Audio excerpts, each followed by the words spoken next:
Mackenzie Johnston with Cattle News Central, bringing you your May 17th cattle industry headlines. Brought to you by American Beef Producer Magazine. They are doing their best to promote wholesome beef through their campaign, Real Beef Made from Plants. They are doing their part to remind the public that beef is already made from plants. It is not some fake product sitting in a grocery store packed with chemicals and an ingredients list a mile long. And to do this, they are selling stickers, tees, hoodies, and caps promoting nutritionally wholesome beef. If you want to check out what they have to offer, head on over to realbeef.shop. American Beef Producer Magazine, guiding beef producers for over 25 years. AgRisk Advisors is also a sponsor. They manage your risk so you can manage your operation. With the weather being unstable, there is no better time to look at coverage for your feed crops than now. The annual forage deadline is right around the corner.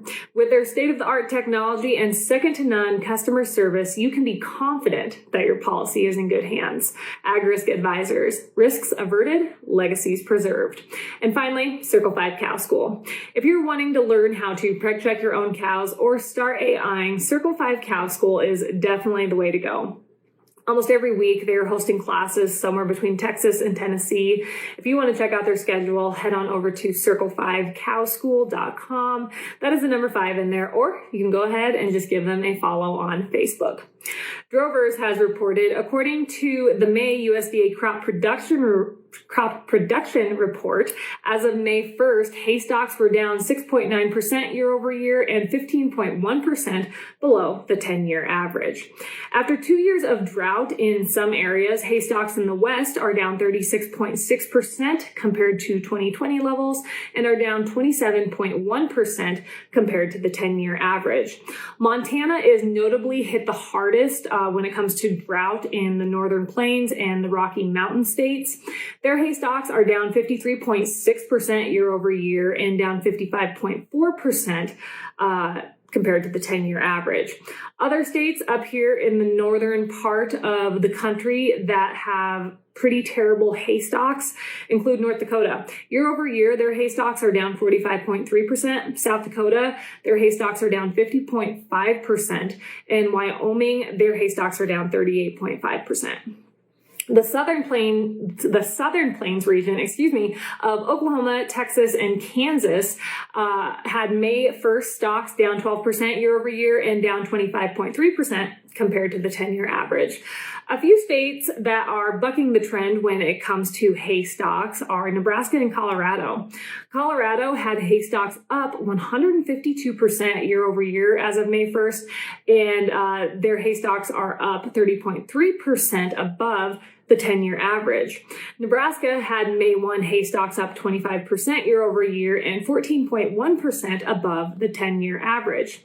Even though we are starting to see some of these drought areas catch a rain here and there, drought continues to be widespread across the West. We all know that. More than 50% of the U.S. beef cow herd is directly impacted by this current drought, and across the country, more than 50% of pastures and range are in poor or very poor condition. DTN Progressive Farmer is also talking about the current drought. The U.S. has only seen this poor of pasture conditions twice in history, May of last year, May of 2021, and May of 2013. But keep in mind, both of these times in history didn't have such a high percentage of pastures in such bad condition so early in the year like we currently do. According to Daryl Peel with OSU, even if things turned around tomorrow, conditions have already set the stage for continued herd liquidation, possibly all the way into 2023. Even if the drought would back off and become less of an issue, the industry still has a lot of economic signals to consider, said Peel. We might see liquidation slow if the drought area lessened, but there's a good chance no one would be looking to expand with such high input costs. Going forward, Peel expects to see additional culling of herds and more replacement heifers show up in feedlots. This update is also sponsored by 4T Ag Insurance, your go-to contractor for ag insurance. The folks at 4T Ag are dedicated to providing you with insight, information, and alternative risk solutions that are custom fit to your business and personal needs. They offer both crop and drought insurance, and they offer LRPs on both fed and feeder cattle. If you'd like more information, head on over to their website, 4tag.net. That is the number 4, TAG.net. WAND News out of Central Illinois has reported that French-based Innova Feed will begin building a $250 million insect protein production facility in Decatur, Illinois, later this year. This project is scheduled to be completed in 2023 and will be one of the biggest economic development projects Decatur has seen in years. Once completed, the plant will be able to produce 60,000 tons of insect protein, making it the largest plant in the world. Insect protein is typically used to feed animals and fish. However, the company is working on developing products for people that have human nutrition ingredients. Innova Feed plans to be able to feed 10 million people worldwide by 2050. So that's what we're headed for, insect protein. Sounds great.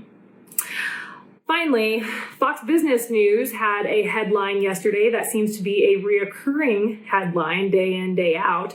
According to AAA, the average price of regular gasoline here in the United States set a new record on Tuesday when it climbed all the way to $4.53 a gallon.